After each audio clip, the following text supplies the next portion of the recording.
Todo dia o demônio ele te observa para atacar coisas na sua vida. E ele vai te observando, vai te enchendo de lixo, vai te enchendo de coisas ruins, que você começa a ficar preso a todas essas coisas. Ele te observa, ele vai colocando coisas em você, fardo em você, que você acaba acreditando e aceitando tudo aquilo que ele te fala, tudo aquilo que ele diz para você. E você vai se cansando, e você vai aceitando todo lixo, e ele só tem coisas ruins para te oferecer.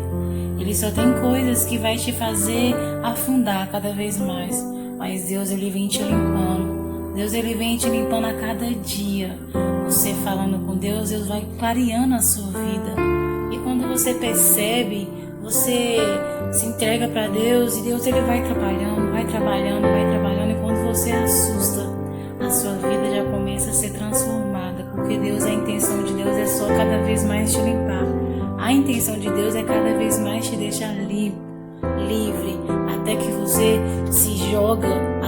se joga na presença dele e tira todos os fardos que estão sobre você. Até quando você cai a ficha de que você pode ser livre em Deus. Até quando você abre seus olhos e percebe que com Deus tudo é diferente.